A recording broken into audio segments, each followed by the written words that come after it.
माह मुक़द्दस माह रमज़ान के 12वें रोज़े की दिन की बरकतें और रहमतें लूट रहे हैं। हालत रोज़ा में महफ़िल नात सिलसिला ईसाल स्वाब अरसलान भाई के वालिद मोहतरम आसिफ भाई के वालिद साहब और ससुर और सास मोहतरमा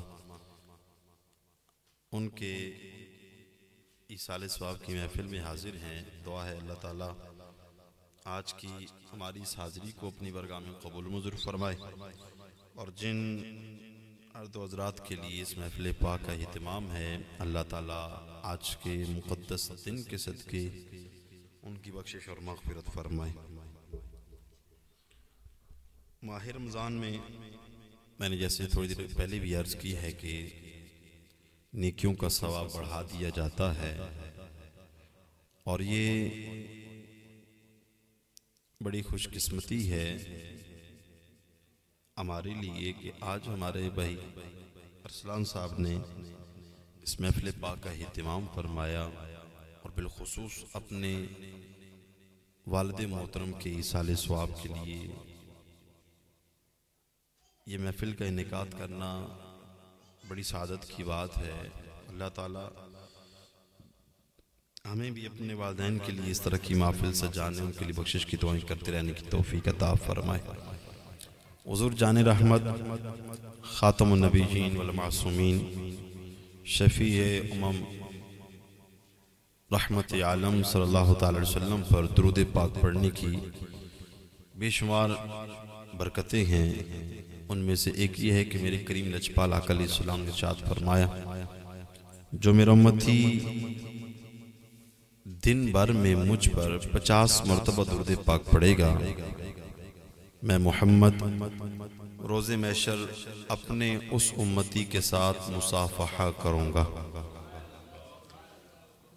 और मैं अक्सर ये बात कहा करता हूँ कि आज दुनिया के अंदर अगर हमें किसी बड़े ओहदेदार से मुलाकात का मौका मुयस्सर आ जाए या किसी बड़े पीर साहब के साथ मुलाकात का शर्फ हासिल हो जाए, किसी बड़े सना खान के साथ, तो हम सेल्फी भी बनाते हैं, खुश भी होते हैं, अपनी सोशल मीडिया पर भी चढ़ाते हैं और सबको बताते फिरते हैं। और कभी कभी तो ऐसा होता है डीपी भी लगा लेते हैं और इससे बढ़कर कभी स्क्रीन पर भी लगा लेते हैं, जी तकोड़ जी माड़े फलां बंदे से मुलाकात हुई है। तो अगर दुनियादार के साथ मुलाकात हो, हाथों में हाथ हो जाए और मुलाकात का शर्फ मिल जाए तो बंदे फूले नहीं समाते। तो आप सोचे वो उम्मती किस कदर खुश नसीब है जो दुनिया में हुजूर जाने रहमत पर दुरूद पढ़ने वाला है। और दुरूद भी कितनी मरतबा, लाखों करोड़ों अरबों की तादाद में नहीं बल्कि फकत 50 मरतबा पढ़ ले। इस दुनिया में फकत 50 मरतबा हुजूर नबी रहमत पे दुरूद पढ़े। मुस्तफ़ा ने ये फरमाया कि मैं करूंगा, वो नहीं। एक तो है कि उम्मती चल कर आए, मुस्तफ़ा फरमाते हो मुझ पे दुरूद पढ़ने वाला। फरमाया साफ़हतुहु वाहिद मुतकल्लिम की ज़मीर कि मैं मोहम्मद उससे मुसाफा करूंगा। तो आप सोचें जिससे मुस्तफ़ा मुसाफा करेंगे। और रोज़े महशर जिनके लिए ये कायनात सजी है, जिनके लिए महशर का मैदान बर्पा किया जाएगा, शान महबूबी दिखाई जाएगी, उस कठिन मरहले में वो उम्मती किस कदर खुश नसीब है कि जो मोहम्मद मुस्तफ़ा पे दुरूद पढ़ने वाला है, आमना के लाल से जिसकी मुलाकात हो जाए। हमारे तो आला फरमाते ना, काश महशर में जब उनकी आमद हो और भेजें सब उनकी शौकत पे लाखों सलाम, मुझसे खिदमत के कुदसी कहे हाँ रज़ा। आला हज़रत कहाँ पर हो, किधर हो, दुनिया में सलाम पढ़ते थे, कहाँ हो, मुझसे खिदमत के कुदसी कहे हाँ रज़ा। पढ़ना रज़ा जो सलाम दुनिया में पढ़ा करते थे। आप फरमाते मैं क्या पढ़ूंगा, मुस्तफ़ा जाने रहमत पे लाखों सलाम। तो कोशिश ये फरमाएं कि अपनी जिंदगी में कुछ न कुछ हिस्सा ऐसा मुकर्रर करें कि जिस हिस्से में मुस्तफ़ा को याद किया करें, हुजूर को याद किया करें। हमारे आका ने हमारे लिए कोई हिस्सा मुकर्रर नहीं किया था। हम हर वक्त अपने उम्मतियों को याद रखा, लेकिन उम्मती की जब बारी आए तो कभी के नमाज से पहले दुरूद सलाम जायज नहीं। कभी कहे नमाज के बाद जायज, कभी कहे अजान से पहले जायज, कभी कहे अजान के बाद जायज नहीं। उम्मत मुस्तफ़ा क्या हक अदा कर रही है? ये हक था मुस्तफ़ा का अदा करना कि हुजूर के दुरूद पे फतवे लगाने जोरी हो जाए। होना तो ये चाहिए था कि आमना के लाल हर वक्त हमारे लिए दुआ करते रहे, हम भी हर वक्त हुजूर पे दुरूद पढ़ते रहे। दुख होने जो तुमको घेरा है तो दुरूद पढ़ो, हाजिरी की जो तमन्ना है तो दुरूद पढ़ो। और ये नाम कोई काम बिगड़ने नहीं देता, अरे बिगड़े भी बना देता है ये नाम मोहम्मद। अल्लाह हम सबको अमल की तौफीक अता फरमाए। अल्लाह ताला ने कुरान करीम फुरकान हमीद में जहां जहां अपनी इबादत का जिक्र फरमाया, वहां वहां अल्लाह ने बंदों को अपने वालिदैन के साथ एहसान, हुस्न सुलूक, अच्छा बर्ताव करने का भी हुक्म इरशाद फरमाया। और मैं एक बात अर्ज करता चलूं, चूंकि सोशल मीडिया के अहबाब भी हमारे साथ शामिल हैं, सुन भी रहे होंगे और बाद में भी सुनते रहेंगे। दुनिया के अंदर दो हस्तियां बड़ी अजीम हस्तियां हैं, इनका बड़ा मकाम है। इतने अजीम लोग और इतनी अजीम हस्तियां हैं। आज अरसलान भाई से या मुझसे पूछ लिया जाए या वो अहबाब जो अफराद बैठे हैं जो सुनने वाले हैं, कि आज हमारे पास चूंकि जिनके पास वालिदैन हयात होते हैं तो कदर नहीं होती, कदर आती है जाने के बाद। हमारे मुआशरे के अंदर ये अलमिया है कि हम लोग तब अदब करते हैं जब वो चीज़ हाथ से निकल जाती है, बाद में अफसोस करते हो यार अदब ना करी, चंगा सीना यार। जब मौजूद है तो कोई अदब नहीं।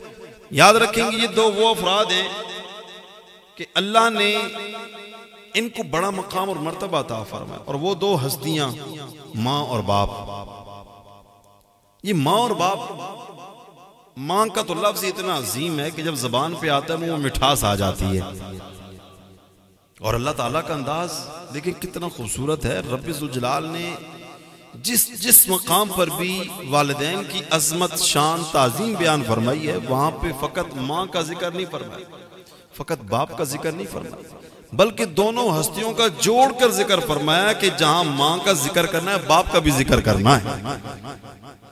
जितना मकाम माँ का है उतना ही मकाम बाप का भी है। लेकिन आज हमारे मुआशरे के अंदर बाप को तो जालिम करार दिया गया। क्यों जी? वो रोकता जो है हर मामले में, हाँ हर मामले में टोकता है, मना करता है, ओ भाई गली ना बया करो।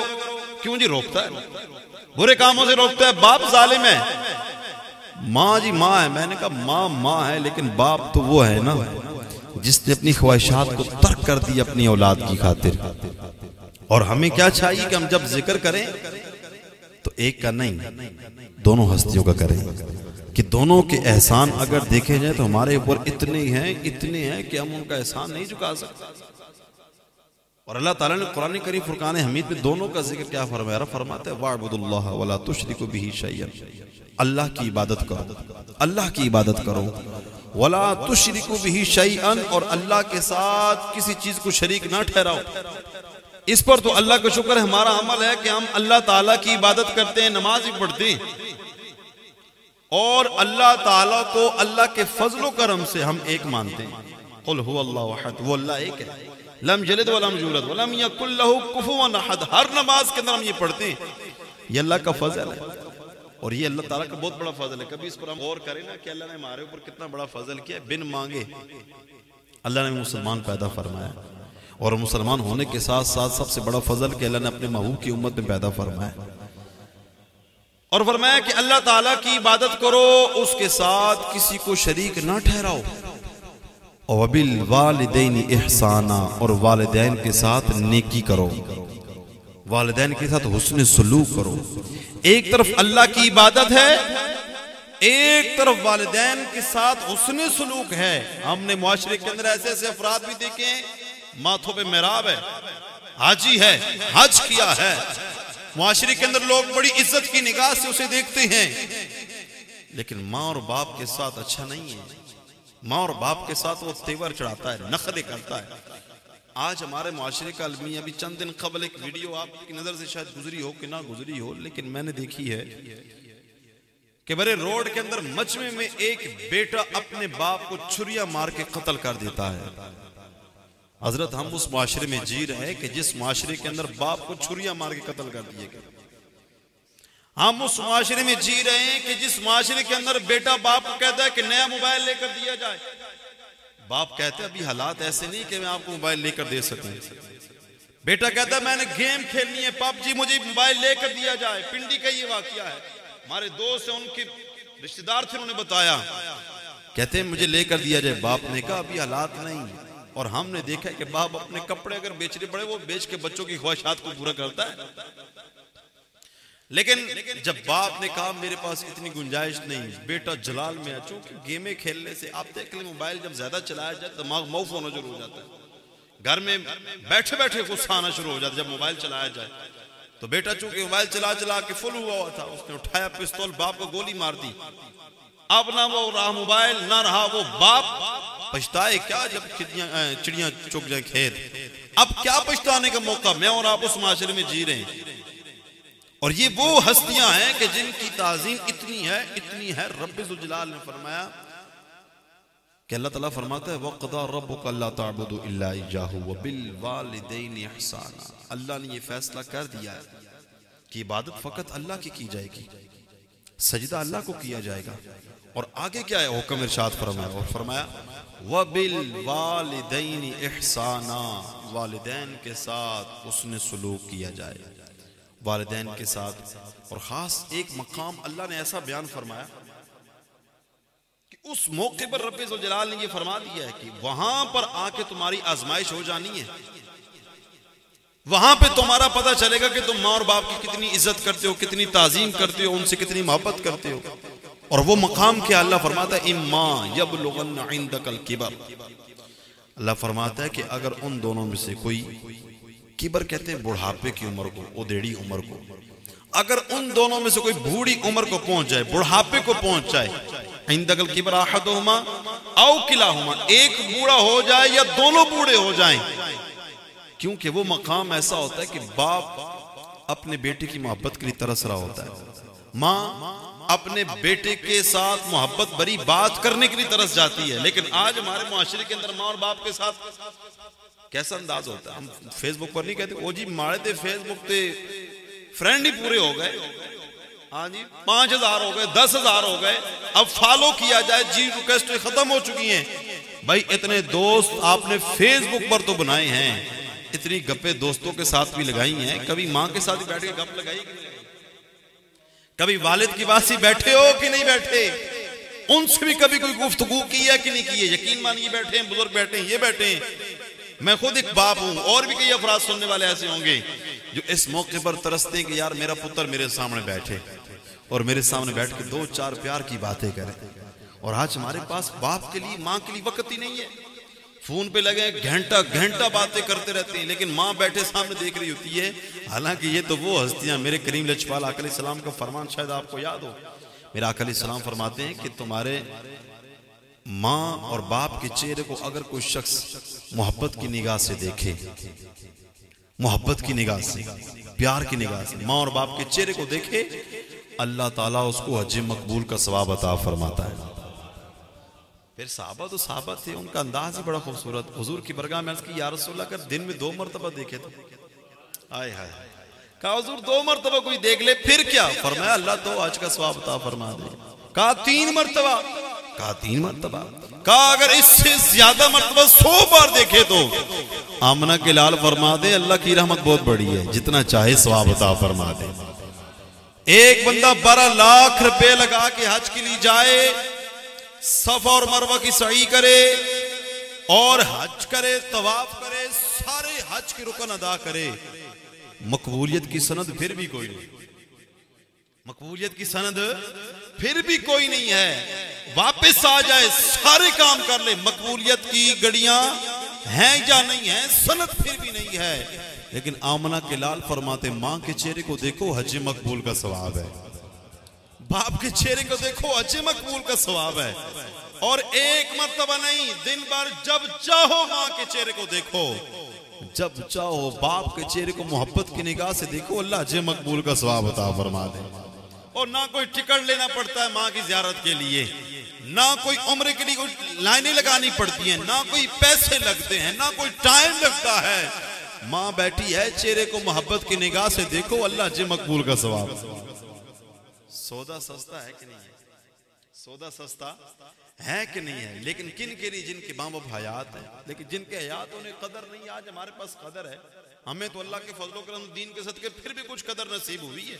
एक शख्स हुजूर की बरगाह में हाजिर होता है, अर्ज करता है, या रसूलल्लाह, मैंने अपनी माँ को तपती रेत, सख्त गर्मी और सख्त गर्मी के आलम में मैंने अपनी वालदा एक मोहतरमा को कंधों पे उठाया, मैंने तवाफ कराया, मैंने अपनी माँ को 7 फेरे लगाए, मैंने हज कराया। या रसूलल्लाह, क्या मैंने अपनी माँ का हक अदा कर दिया? आज तो थोड़ी सी कोई चीज लेके आ जाए ना तो क्या कहते हैं, अम्मी जी मैं तो अपना हक अदा कर ही छोड़ाना। हाँ, बाप की अगर थोड़ी सी कोई चीज लेकर आ गया बाजार से तो कहते सारा कुछ मैंने हक अदा कर दिया। भाई सुन, हुजूर के जमाने में, ये जमाने की ये बात है। कोई मुश्किल आज के दौरों में और उस दौर में, आप तो मार्बल लगी है, मार्बल आप मक्कतुल मुकर्रमा में, अल्लाह आप सबको जान नसीब करे, सारे कहें आमीन, सारे मदीने जाएं, अल्लाह करे रमजान का महीना मदीना में नसीब हो जाए। अब तो टाइलें ऐसी लगी हैं, पांव रखें तो ठंडी की ठंडी, गर्म की गर्म, हर अलग अलग टाइल लगी है। और अब तो सफर मरवा के ऊपर वो कितनी बिल्डिंगें बननी है, एसी लगे हैं, मौज मस्ती है, आज भी हो रहा है, उम्रा भी हो रहा है, साथ कोई मुशक्कत भी नहीं है इतनी जितनी उस दौर में थी। उस दौर की मुशक्कत को सामने रखें और रख कर सोचें कि वो कितना मुश्किल तरीन मरहला होगा, कितने किलोमीटर वो शख्स चल के आया होगा। और अर्ज क्या की, हुजूर क्या मैंने अपनी माँ का हक अदा कर दिया? आज तो रेडी चला है ना कोई, अगर मदीना मुनव्वरा में, मक्का मुकरमा में, तो अब रेडी पे अगर कोई उम्रा करा के, अम्मी जी मैं तो बस थक गया, थोड़ा हक अदा मैं कर देता। नहीं हजरत, नहीं। उस दौर को याद करो, हुजूर ने फरमाया तो हक की बात करता है। तूने तो मांग, जिस वक्त तू पैदा हुआ था उस वक्त जो माँ को एक दर्द की वजह से झटका लगा था, फरमाया तूने तो उस एक झटके का हक अदा नहीं किया। लेकिन आज हमारे मुआशरे के अंदर देख लिया जाए कि बुढ़ापे के आलम में माँ और बाप तरस रहे होते हैं अपनी औलाद के लिए कि मुझसे मीठी जबान से बात तो कर लेना। और जो दूर रहने वाले बच्चे हैं, दूर रहने वाली औलाद है, वो तो अपने संगियों को तो फोन कर लेती है, लेकिन माँ और बाप को भी फोन करके नहीं पूछता। मेरी वालिदा मोहतरमा याद थी, मुझे भी याद है, मेरा हफ्ता गुजर जाता, मैं कभी कॉल ना करता, अम्मी कहती पुत्र तू तो भूल ही गया। हालांकि चूंकि वो लोग दुनियादार हैं तो माँ तो नहीं भूलती ना, हर लम्हे अपनी औलाद को याद करती है। मुझे भी वो लम्हात याद आते हैं कभी कभी, लेकिन अब क्या है कि वालिदा मोहतरमा नहीं, अल्लाह उनकी बख्शिश फरमाए, गरी के रहमत, वालिद साहब भी नहीं, उनकी भी अल्लाह बख्शिश फरमाए। हज़रात मोहतरम, रब ने फरमाया कि इम्मा यबलुगन्ना इंदकल किबरा अहदुहुमा औ किलाहुमा, जब ये दोनों बुढ़ापे के आलम में चले जाएं, बूढ़े हो जाए, या दोनों हो जाए या एक हो जाए, तो क्या कहना है? फरमाया फला तकुल लहुमा, दोनों के लिए क्या नहीं कहना, लफ्ज़ उफ, लफ्ज़ फला तकुल लहुमा उफ़िन, उफ नहीं कहना। उफ क्या है? उफ यही है कि बंदे के दिल में थकावट महसूस हो जाए। माँ कहे ये काम करो तो बंदा दिल में तंगी के साथ उठे और ये काम कर भी दिया, लेकिन दिल में तंगी है। उलमा फरमाते ये भी उफ है, ये भी उफ है, ये भी उफ है। और फरमाया वाला तनहरहुमा, उन दोनों को झिड़कना नहीं है। आज तो अपने बाप की खांसी तंगी देती है ना, और जी अब्बा जी बहुत खांस रहे हो तुसी, माड़े बच्चे नहीं सो सकते, तुसी खांस रहे हो। अम्मा जी आप इतना खांसती है, रात को मुझे नींद नहीं आती। हाय हाय हाय, जब तू बचपन में रोया करता था, माँ ने कभी कहा था ये सोने नहीं देता? सारी सारी रात माँ और बाप तो जो उठा के बिठाए रखते थे, कभी इन्होंने तो ये नहीं कहा था कि इसकी खांसी से, इसके रोने से, इसकी किसी तकलीफ से हमें तकलीफ होती है कि उठा के फेंक दिया जाए, दूसरे कमरे में डाल दिया जाए। तू जब रोया करता था माँ सीने से लगा लिया करती थी, बाप सीने से लगा लिया करता था। बाप कहता था दुनिया की कौन सी चीज है जो मैं लेकर आऊं मेरा बच्चा खामोश हो जाए, मेरा बच्चा ना रो, दुनिया की हर चीज लाने के लिए तैयार है। लेकिन आज जब बाप की बुढ़ापे के आलम में खांसी हो तो ये तकलीफ होना शुरू हो जाती है। और बाप अगर ज्यादा बोले ना, क्यों बुढ़ापे की उम्र में इंसान का दिमाग मौफ होना शुरू हो जाता है। बोले तो क्या है, और यार प्योर ये बोले ना, छोड़ो इसकी रहने दो।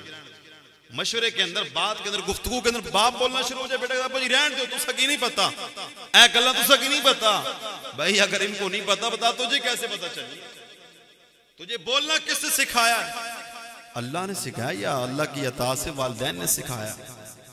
लेकिन आज फरमाया कि जब ये दोनों बूढ़े हो जाएं तो क्या करना है? वला तनहरहुमा, इन दोनों को झिड़कना नहीं है। कहना क्या है? अल्लाह फरमाते हैं वकुल लहुमा, इन दोनों के लिए क्या कहना है? कुल्लहुमा कौलन करीमा, इन दोनों के लिए नरम लेज में बात करनी है। नरम ले जाओ, दोस्तों में तल्ख कलामी हो जाए, ऊंची बात हो जाए। माँ और बाप के सामने ऊंचा ना बोलना, सारे अमाल बर्बाद हो जाएंगे, सारे अमाल तबाह बर्बाद हो जाएंगे। भले हज किया हो एक तरफ है, सारी जिंदगी नमाजें पढ़ी एक तरफ हैं, लेकिन माँ और बाप की अगर बेअदबी कर गए सारे अमाल तबाह बर्बाद हो जाएंगे। मैंने पहले कहा था माथे पे मेहराब पड़े होते हैं, माँ और बाप के सामने आके बोल रहे होते हैं।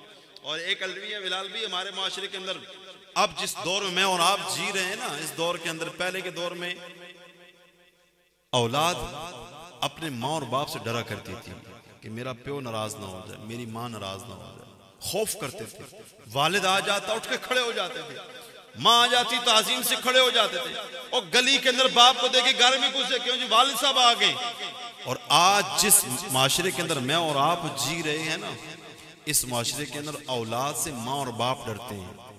बाप ऊंचा नहीं बोलता कि पुत्र कहीं नाराज ना हो जाए, और पुत्र कहीं खुदकुशी ना कर ले, और पुत्र कहीं कोई गलत काम ही ना कर ले। माँ डरती है भाई, माँ डरती है कि कहीं मैं ऊंचा बोली तो मेरा बेटा मुझसे नाराज ना हो जाए। मैं कहता हूं कितना जरीलो ख्वार इंसान है जिससे उसकी माँ और बाप डरते हैं। अरे नादान, ये तो वो तेरे लिए हस्तियां हैं कि मुस्तफा जाने रहमत फरमाते हैं, तेरे माँ और बाप हुमा जन्नतों का व नारों का, तेरी माँ और बाप तेरे लिए जन्नत भी हैं, तेरे माँ बाप तेरे लिए जहन्नम भी हैं। खिदमत करोगे तो जन्नत है, और अगर इनकी बेअदबियां करोगे तो दुनिया भी तबाह हो जाती है, बर्बाद भी हो जाती है। मैंने शायद कई बार ये बात पहले भी बयान की हो, आप लोगों ने सुने भी हो। कहते ना हर कामयाब मर्द के पीछे एक औरत का हाथ होता है, हर कामयाब मर्द के पीछे एक औरत का हाथ है। आज हमारे माशरे के अंदर जुमले को ना अजीब अजीब जावियों से भी लेकर जाते हैं लोग, कोई किस अंदाज में ले जाता है, कोई किस अंदाज में ले जाता है। लेकिन मैं एक अंदाजे से ये बात करता हूं, हर कामयाब मर्द के पीछे जिस औरत का हाथ कहा गया वो औरत कौन है? वो औरत माँ है, जो सुबह की फजर में उठती है ना तो उठ के अपने लिए दुआ नहीं करती, इशराको चाश पढ़ती है तो अपने लिए दुआ नहीं करती, और अगर कोई नेकी का काम करती है, कुरान की तिलावत करती है, अपने लिए दुआ नहीं करती, अपनी औलाद के लिए करती है, अपने बच्चों के लिए करती है। मुझे अभी भी याद है, मैं अपनी वालदा से कहा था मुझे दुआ करो ना, अम्मी जी मारे से दुआ करो, तो अभी पता है क्या कहती थी? पुत्र साडा और काम में की, आपके अलावा दुआ करने के लिए हमारे पास और वक्त क्या है? आज अगर कोई किसी बड़े से ओहदे पर भी बैठा है ना, कोई बड़ा आलिम, कोई बड़ा पीर, बड़ा नखान, कोई बड़ा खतीब बन चुका है, वो अपना कमाल न समझे, वो अपनी उस बूढ़ी माँ की दुआओं का कमाल समझे जो मुसल्ले में बैठ के किया करती थी, जो हर वक्त हमारे लिए दुआ किया करती थी। अल्लाह अकबर। और जो अपने माँ और बाप की खिदमत करता है, अल्लाह उसको कितना सिला अता फरमाया था, हदीस पाक समात फरमाए। बल्कि कौल हजरत इमाम ताऊस रहमतुल्लाह अलैह। बस बयान खत्म करते हैं। आप शोबुल ईमान जिल्द नंबर 6 है और सफर नंबर 208 पर यह वाक़या तहरीर है। फरमाते हैं एक शख्स का वाक़या जिक्र फरमाते हैं इमाम ताऊस, फरमाते हैं कि 4 भाई थे, उनके वालिद साहब बीमार हुए, तो उनके वालिद साहब के बीमार की ड्यूटी, अब एक उनमें बेटा ऐसा था जो बड़ा फर्मा बरदार था। एक बेटा वैसे भी औलाद में ऐसा होता है कि अल्लाह उस पर बड़ा फजल फरमाता है, वो बड़ा फर्मा बरदार होता है, वो बड़ा फर्मा बरदार था। बाप की खिदमत के लिए बात तय होती है कि अब बाप बूढ़ा हो चुका है, बीमार है, तो इसकी खिदमत कौन करेगा? ये हर जगह मुआशरे में ये चीज़ें आ जाती हैं। माँ एक भाई के पास चली जाती है, बेटा एक बाप के पास, बाप एक बेटे के पास चला जाता है। ये एक सिलसिला हमारे मुआशरे के अंदर भी चलता है। तो एक नौजवान जो था वो कहता है जी इस तरह कि मैं अपने वालिद की खिदमत करूँगा, मैं अपने वालिद की खिदमत करूँगा, इनकी सारी ज़रूरियात मैं पूरी करूँगा, लेकिन मैं वालिद की विरासत में से हिस्सा नहीं लूँगा। बात बड़ी अजीब लगी। बच्चों ने, भाइयों ने कहा ये क्या बात हुई? खिदमत भी करेगा और विरासत में से हिस्सा भी नहीं लेगा, ये तो बड़ा मजा हो गया। वालिद की खिदमत भी नहीं करनी पड़ेगी और विरासत में से हिस्सा भी नहीं देना पड़ेगा। वक्त गुजरता गया, बेटे ने खिदमत की बाप की, बेटे ने खिदमत करते करते बड़ी दुआएं ली, बाप फौत हो गए, इंतकाल हो गया, विरासत में से हिस्सा नहीं लिया। तो बीवियां होनियां, बीवी आनी खिदमत भी की है तो विरासत भी कोई, तो क्या कर सकते? अब हम क्या करेंगे? हमारे पास तो खाने पीने के लिए कुछ नहीं है, जो था बाप पे लगा दिया। कहा अल्लाह खैर करेगा। मैंने पहले नियत की थी बाप की खिदमत करनी तो बेलौस करनी है, तो खिदमत की, वक्त गुजर गया, रात होती, सोता है, ख्वाब के अंदर क्या देखते हो? ख्वाब में किसी ने कहा कि फला मकाम है, वहां पे सोने की अशरफियां पड़ी हैं, जाके उठा लो, जिंदगी गुजर जाएगी। अब ख्वाब के अंदर ही वो नौजवान कहता है मैंने ख्वाब में ही सवाल किया क्या उसमें बरकत है कि नहीं है? कहा बरकत तो कोई नहीं। सुबह उठा, ख्वाब अपनी बीवी को सुनाया। बीवी चूंकि अरीस होती है, इनमें लालच आ जाती है, बीवी ने कहा कि जो ख्वाब है जाओ जाके देखो तो सही। कहा नहीं, वो जुमला उस बंदे ने ये कहा था, बताने वाले ने, कि इसमें बरकत नहीं है। कहा मैं नहीं लूंगा। कहा ले लो, जिंदगी बन जाएगी, समझ जाएगी। कहा नहीं, बरकत नहीं है। दूसरा दिन होया, ख्वाब आई, फिर ख्वाब के अंदर क्या सुना? कोई कहने वाला कहता है कि 10 अशरफियां फलां जगह पर पड़ी, उठा लो। तो कहा इसमें बरकत होगी कि नहीं होगी? आज तुम दुनियादार लालची इंसान, थोड़ा सा पता चल जाए तो वहां भागना शुरू हो जाते हैं। इधर रुख हो गया, इधर चलना शुरू, जहां माल नजर आएगा, पैसे नजर आएंगे। अच्छा जी, क्या हुआ? तीसरे दिन फिर ख्वाब आई, कहा कि फला मकाम पर सिर्फ एक अशरफी है, उठा लो। कहा बरकत है कि नहीं? कहा बरकत है।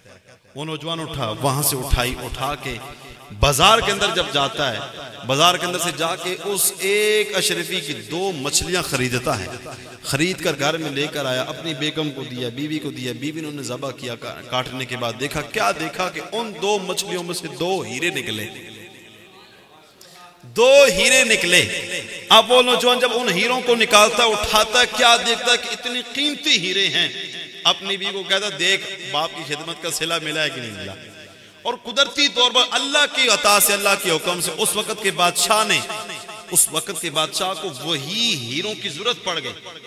उसकी राया निकली, ढूंढते ढूंढते उस नौजवान के पास पहुंचे, क्या देखते हैं उसके पास वही हीरा है। कहा कितने का देना? उसने कहा कि इतने 100 ऊंट लदे हुए दे दो, मैं तुम्हें दे दूंगा।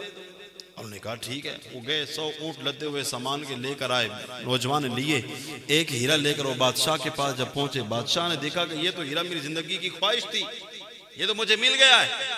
कहा कि जाओ, ये एक है, इसका जोड़ा भी होना चाहिए। जब लेकर गए, उसको कहा, दूसरा भी दिन कहा ठीक है, इससे दुगना माल दोगे मैं तुम्हें ये भी हीरा दे दूंगा। अब वो नौजवान के जिसने जिंदगी भर बाप की खिदमत की, हाय हाय, जिंदगी भर बाप की खिदमत की, विरासत में से हिस्सा नहीं लिया, हराम माल नहीं लिया, बरकत वाली चीज पे नजर रखी, बेबरकती चीज को देखा नहीं। अल्लाह ने कितना फजल किया, इतना करम किया, अल्लाह अकबर, कि अपने सारे भाइयों से ज्यादा मालदार वो हो गए जिसने बाप की खिदमत की थी। आज भी हम देख रहे हैं जो माँ और बाप की खिदमत करता है कितना अमीर हो जाता है। ये अमीरी ये नहीं होती कि बड़ी कोठी हो जाए, हाँ जी, ज्यादा पैसे आ जाएं तो ये अमीरी नहीं होती। अमीरी वो होती है कि जिससे रब राजी हो जाए। अमीरी वो होती है जिससे मुस्तफ़ा जाने रहमत राजी हो जाए। अमीरी वो होती है जिससे माँ और बाप राजी हो जाए। वैसे करने का जिक्र आप वाकया आपके सामने, कितने अमीर हैं कि माँ और बाप की खिदमत की है। हुजूर फरमाते हैं कि जितनी बनु कल्ब की बकरियों के बाल है ना, इससे ज्यादा मेरी उम्मतियों की शफाअत हजरत वैसी करने वाले होंगे, क्योंकि माँ की खिदमत करने वाले। दीगर कई चीज़ें ऐसी हैं माशरे के अंदर, हम दुनियादारों को तो खुश करते हैं लेकिन माँ बाप को खुश नहीं करते। दुनियादार को खुश करने का फ़ायदा इतना नहीं होता जितना माँ और बाप को खुश करने का फ़ायदा होता है। मैं दुआ करूँगा और अर्ज़ करूँगा जिनके माँ और बाप हयात हैं, कोशिश करें उनकी ज़ियारत करें, उनकी ताज़ीम करें, उनकी खिदमत करें, उनके साथ हुस्न सलूक करें। और अगर कोई परेशानी आ जाए ना, कोई मुश्किल वक्त आ जाए, तो माँ और बाप की बारगाह में हाजिर हो जाएं, उनसे दुआ करवाएं। यकीन माने कि मैं कहता हूँ दम भर में वो मुश्किल न टली तो मुझे बताना। हमने ये जिंदगी में आजमाया है। जब कोई मुश्किल पेश आती ना, परेशानी पेश आती, वालदा को फोन किया, अम्मी जी दुआ कराया, मसला बन गया। यकीन माने कई बार ऐसा वालदा की दुआ करने की देर होती, अल्लाह के फजल करम से मुश्किल परेशानी दूर हो जाएगा। लेकिन आज हमारे पास नहीं है। जिनके पास है, मैं उन भाइयों से गुजारिश करूँ अपने माँ और बाप की खिदमत करें। ये ज़िंदगी में लम्हे बार बार आया नहीं करते, ये दोबारा मिलते क्यों नहीं है, तलाश करने के बावजूद भी नहीं मिलते। अब अगर दुनिया से चले गए हैं तो फिर एक ही हाल है, पीछे उनके लिए दुआ कीजिए। इसके साथ ही अगले हिस्से में अल्लाह फरमाता है वक़ुर रब्बिरहमहुमा कमा रब्बयानी सग़ीरा। फिर अल्लाह की बारगाह में ये दुआ करो, या अल्लाह मेरे माँ और बाप दोनों पर रब्बिरहमहुमा, ए मेरे रब इरहमहुमा, इन दोनों पे रहम फरमा, करम फरमा, कमा रब्बयानी सग़ीरा, जिस तरह ये बचपन के आलम में मुझ पे रहम किया करते थे, जिस तरह मुझ पर ये शफकत किया करते थे। मौला आज जी कब्र में जा चुके हैं, आज अगर ये परेशानी की आलम में तो मौला आए तो इन पे अपना फजल करम फरमा दे, इन पे अपना रहम फरमा दे। दुआ करते हैं अल्लाह ताला आज की हमारी इस महफिल पाक को अपनी बरगाह में कबूल मंजूर फरमाए।